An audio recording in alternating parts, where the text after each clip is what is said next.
All right, now that free agency is for the most part done, we know where these quarterbacks are, and most of those huge trades have hopefully stopped, and they're all concluded. We're going to do a reality check right now for these rookie quarterbacks. So we're trying to find realistic landing spots. After the dust has settled, players find new teams. Where are some spots that are realistic landing spots for some of these rookie quarterbacks in this year's draft? Now, literally, as we're about to record this, I don't know when this is going to release this video, but as we were about to record this, a trade was announced. Thank God. The Eagles are trading picks 16, 19, and 194 in this year's draft to the Saints in exchange for the Saints pick 18, 101, 237, and a 2023 first, as well as a 2024 second. So to me, it feels like a terrible deal for the Saints. 100%. I don't understand it. I imagine they're trying. Badake and I were talking about this before we were about to record. Like, are they trying to get a quarterback? Because it doesn't feel like they traded up enough to get the one that maybe they want. Well, it doesn't make sense. Why? Because, well, cool. You can trade up, get a quarterback, or just go defensively. And then the year after, all right, don't worry, you have a 2023. Actually, you don't. Yeah. You don't have a 2023 first. So what the hell are they going to do? It doesn't make any sense. It's going to be very interesting to see. Either they're riding or dying with Jameis and they're building a team around him, or they want to draft a quarterback at 16. But it just, again, like if you look at the draft order, we're trying to find an updated one for you guys. But if you look at the draft order, for them to move from 18 to 16, they're only jumping the Chargers and the Eagles themselves. And I don't think either of us expect those teams to take a quarterback. So it's this is a super confusing trade for the Saints. You know, maybe there's a specific wide receiver that they want over the Chargers. It's Jameson, maybe. I don't know. I mean, I have no idea. This is super confusing to me. I truly don't understand. This looks like a terrible deal for the Saints. But, and again, the Eagles loading up for the 2023 first draft. What are they trying to do with that? Yeah. Who knows? But let's talk about this. Let's talk about Malik Willis first. So let's give some Malik landing spots. I meant to say realistic landing spots for Malik. Right. So for me, I would say the Carolina Panthers at pick 6, the Seahawks at pick 9. I know this one sounds crazy right now, but what about the Vikings at pick 12? No one was talking about Chicago taking Justin Fields last year. Right. And the Vikings are obviously not connected to Kirk Cousins. They only gave him a 1-year extension, new head coach in there. I mean, maybe it's something that we should at least talk about. The other realistic scenario, I think, is either the Saints now use those picks to move up for Malik. They use both of those picks to move up. Or maybe the Pittsburgh Steelers trade up with the Giants. I think the Giants at 7 is a realistic trade back scenario. Is there any other landing spots that you think make a lot of sense? The only other place, because I do have all the same, the Steelers, the Seahawks, the Panthers. The only other person I can think of are the Falcons taking a chance instead of getting Garrett Wilson, if that's an opportunity, and or the Lions using that 32nd pick to trade up into the middle if Malik does fall. Okay, that's all dependent if Malik falls. So I think those are the most realistic landing spots in my head. So let's give our most likely spot now. I will go first. I think the most likely landing spot, it could be any of them, but I'm going to choose one. And that's the Seattle Seahawks at pick 9. Okay. I think a lot of the teams that are above them, so the Panthers, and I don't think the Panthers would go Malik. It doesn't make sense for their current team. You know, the Lions at 2 doesn't make a lot of sense to me. I don't think that you should be that risky with a 2nd overall pick. You need to really hit on that pick, and it's still going to be a bad team. Why not build for the future with a different quarterback? As far as the Seahawks go, I know we keep hearing this. Well, they like Drew Lock. They really love Drew Lock. Let me ask you guys, why would they publicly come out and say Drew Lock is not the answer? How would that benefit this organization in Seattle? Hey, I know we just traded for Drew Lock, but we actually don't believe in him. Now, everyone in the draft is going to expect them to draft a quarterback if they were to say that. So, of course, they would say that they believe in him. They don't want to show any cards.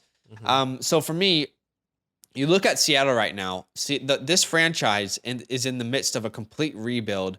There is doom and gloom around every corner for this franchise. You need a new face to lead this team into a new era. The people need hope. Yeah. Okay? You grab Malik, and all of a sudden the conversations in Seattle go from, man, I can't believe we traded Russ. I can't believe we cut Bobby Wagner, to I cannot wait to see what Malik Willis can do in Seattle with DK Metcalf. So you improve the offensive line and the defense in rounds 2 and above. Fill the team needs there.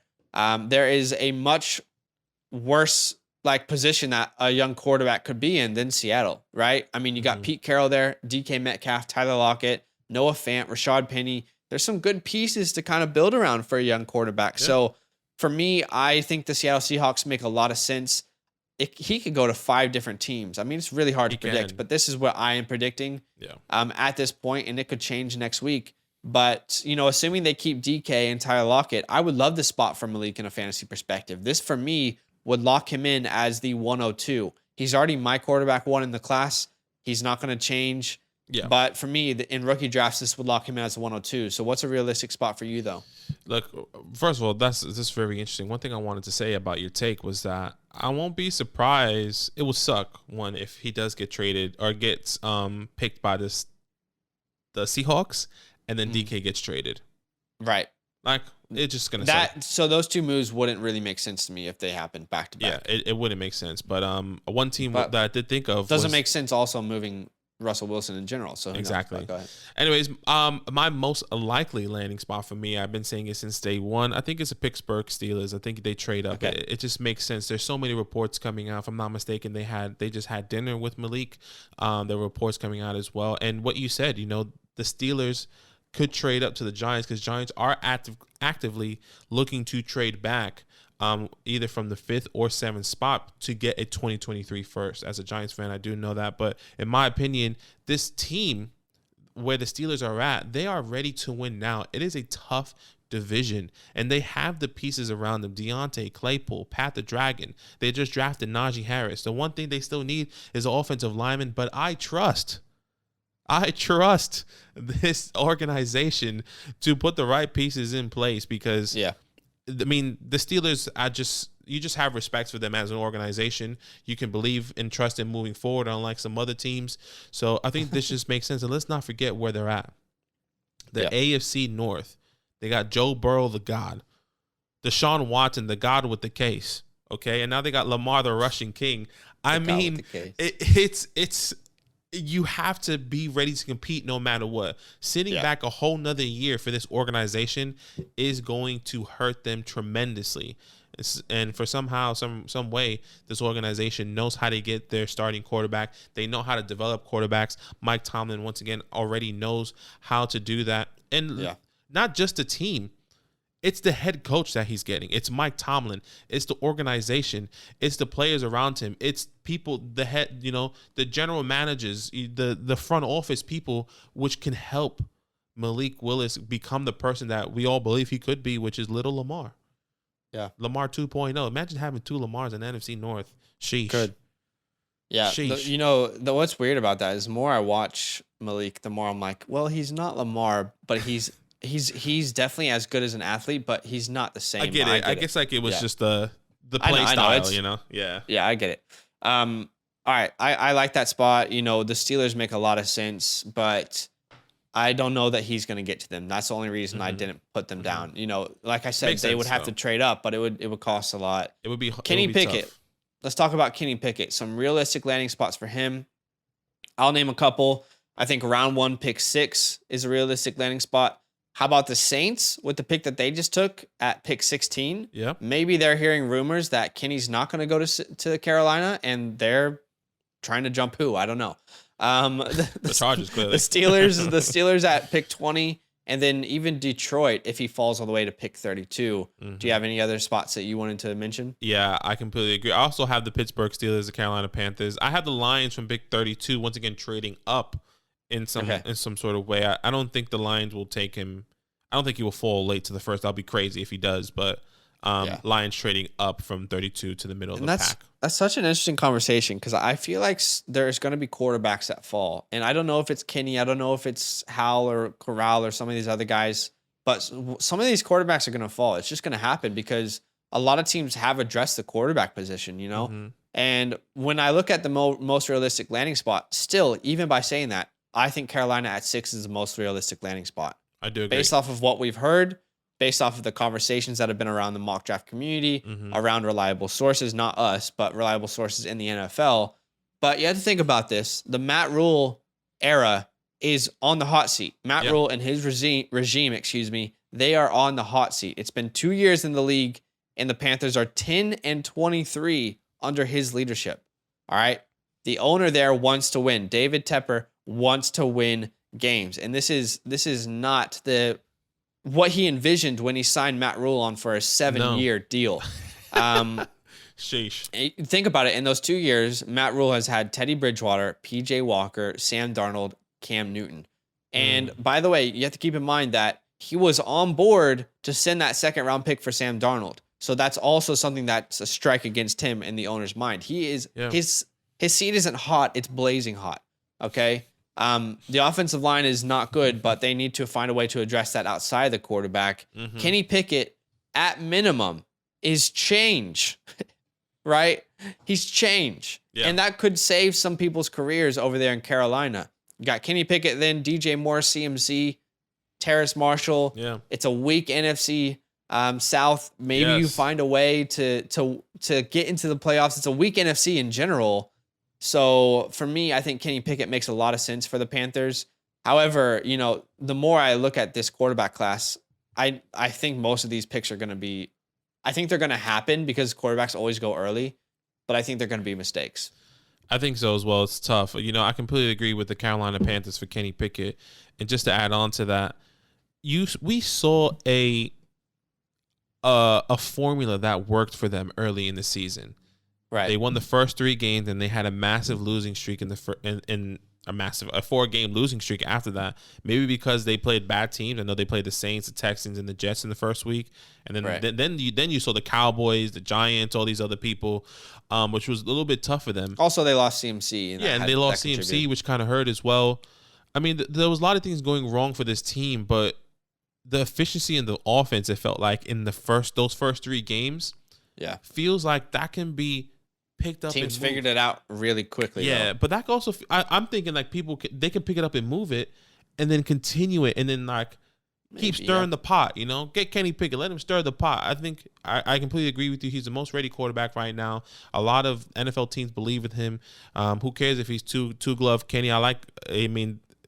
Believe in the small hands. That's all I gotta say. Believe in the small hands. Give him a shot. But yeah, and another thing you said is that he was in the NFC South, so you have an opportunity to somehow win games.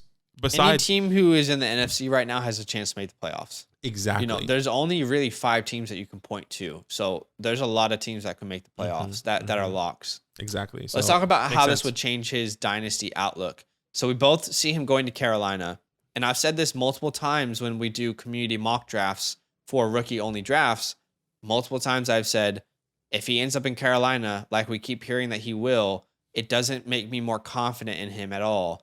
So because he's falling to like the 109, 110 in our rookie drafts, our community rookie drafts. So for me, if he does land in Carolina, again, like Carolina has shown me every reason to be skeptical of them developing a quarterback. It's the same way I would feel if Kenny Pickett went to Washington. I love Washington. It's a team that I root for, but they have time and time again showed an ineptitude of developing quarterbacks. So, you know, if he does fall to Carolina, he doesn't rise in my rankings. He doesn't rise in how I would view him in rookie drafts. Yeah. He stays the exact same, and I'm still skeptical. But what about you? How would you feel about it? I completely agree. I think him going to Carolina doesn't change my thought process. I think he still feels very comfortable at the 109, 110.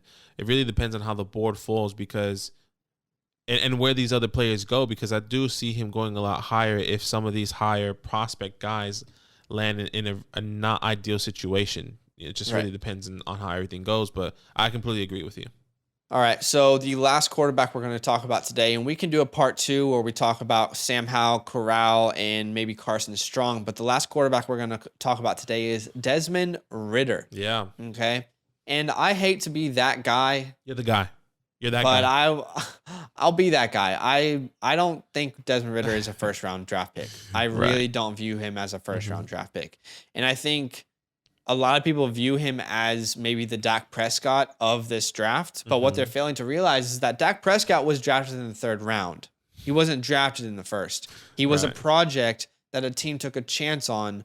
So you can't call him the Dak Prescott and also expect him to go in the 1st round. Do you know what I mean? Like those two things don't align. He can't be Russell Wilson, Dak Prescott, but go in the 1st round. I get it because of the play style, but I don't think he's a 1st round draft pick. But I will try to be reasonable based off of the mock draft database that we have seen. And to be honest, I don't think any of these quarterbacks are 1st round picks outside of Malik Willis. But let's look at the most landing spots. All my spots for him are in the 2nd round. Now, could the Saints have just moved up to 16, maybe to try and secure Ridder? That's what I'm thinking. That's exactly what I'm thinking, man. Because potentially, but I'm living in a world where I expect people to see the negatives of Ridder the same way that I do. The fact that he's not his arm talent is not very impressive. He's not very good in the pocket. His feet are quite slow and probably the worst feet of anyone in the draft. Great athlete, but I'm just assuming that people are seeing that. So realistic spots for me, the Steelers in the 2nd with pick 52, the Falcons in the 2nd with pick 58. How about the Tennessee Titans trading up into the 2nd? Wow. Because I like that spot more than any other spot, but I think it's the least realistic. How about you? I mean, the Saints make sense maybe. Is there anything that you want to add there? For me, is the New Orleans Saints now in the 1st. I do believe they are moving for a quarterback, in my opinion. And is the Atlanta Falcons. Maybe the Falcons have an opportunity to take him in the 2nd round with the 58th pick. I think that makes a lot of sense. If they don't get their guy, you get Garrett Wilson early. And then if Desmond does fall, why not take a chance? Because I guess the thought process is that Mariota and Desmond, not that they're the same person, but maybe they have the same, I guess, abilities. He can run out of the pocket. He can extend plays, and Mariota can run out of the pocket. Maybe. Yeah, it can be something like that. Because I'm not saying their game style is the same, but I do think it is similar just that little bit that maybe they can kind of, mold them to kind of be something special. So we'll see. Yeah, so my most realistic spot, and look, I think at the end of the day, these quarterbacks are going to go higher than I'm currently saying, but I just really think that the NFL is all aware of how weak this class is. I could be wrong, but I do think he's a 2nd round pick. Now, the Saints, when we talk about the Saints moving up, I am still struggling to understand how that means quarterback, because they didn't jump anyone who needed a quarterback. So I'm going to stick with my original opinion here, and that's the Steelers in the 2nd round. Hard to see the Steelers landing Malik, considering how far back they are in the 1st round. However, Tomlin has been very open in saying that he wants a mobile quarterback. Ridder is not a scrambler per se. However, he does extend plays with his legs. And Desmond, in my opinion, while I don't think he's a 1st round quarterback talent, he is the ideal leader. He's probably the best leader in the locker room. He's a winner. This kid's a winner. So you put him in the Steel City, you surround him around those weapons. And does that remind you of anyone? Maybe Big Ben when he first started in Pittsburgh? Right. I mean, just this guy who is known as a winner. So you bring Ridder in, and eventually he will win over that locker room. And then when Mitch Trubisky reminds you who he is, which is not a starting quarterback, you can then turn to the kid. No pressure to start straight away. Arm talent's going to be a real problem, but hopefully with the coaching staff there, they can kind of coach that and at least improve what is a pretty weak arm. So I think the Steelers make a lot of sense in the 2nd round, pick 52. What about you? Yeah, look, for me, it's tough now with the Saints pick moving up, but my original most likely landing spot was the Falcons, actually. I actually really like the Falcons in the 2nd round. I said it earlier. It makes sense that if they will get Garrett Wilson in the 1st and then get their QB1 of the future in the 2nd round and hope and develop him after Mariota. Once again, I'm not saying he's exactly the same as Mariota. I do believe they play similar roles. He has a decent, he knows how to scramble, extend the play just like Mariota did back in his prime, I guess you can say. And I think if they see him as a younger, more efficient, faster, more accurate, hypothetically, better Marcus Mariota, then why not take a shot on Desmond Ridder here? And you have, once again, Garrett Wilson, Kyle Pitts, and then maybe you get a running back in the third after that. Why not take a shot? You know, a second-round pick and a quarterback, and you still have your first next year. Why not just try it? I guess. I don't know if that's such a big shot on the Falcons, in my opinion. No, I get it. I think that could happen. There's just so many needs on that team, so who knows what they exactly. do, you know? I mean, locking your first wide receiver, I think that's big. I think Garrett Wilson feels like a lot. I think wide receiver has to be the first-round pick. I'll be so surprised if the Falcons don't take Garrett Wilson. They go quarterback there. Yeah, that'll be weird. That'll be crazy. We didn't talk about Corral, Howell, or Carson Strong. We can do that in a part 2 if you guys would like. Comment down below. Let us know if you would like to do it. And let's talk about the Saints trade. Do you agree with us? Like, it doesn't make a lot of sense for them to do this move if they want a quarterback. I don't really understand it. And even if we're going to sit here and say, well, they'll package those 2 picks to move up, why did you need to get rid of your 2023 first then? Exactly. Just use your pick in the 23 first to move up higher. Exactly. I truly don't understand it. But those are our most realistic landing spots as it stands today. So comment down below. Let us know what your thoughts are. Yo, what's good? Thanks for watching. We got a lot more videos. A lot more. If you want more videos. Watch it. You can also subscribe. Right now. If you want to. You need to. And lastly, don't forget that you can sign up to support the show and get exclusive content by going to patreon.com/FantasyLandFam.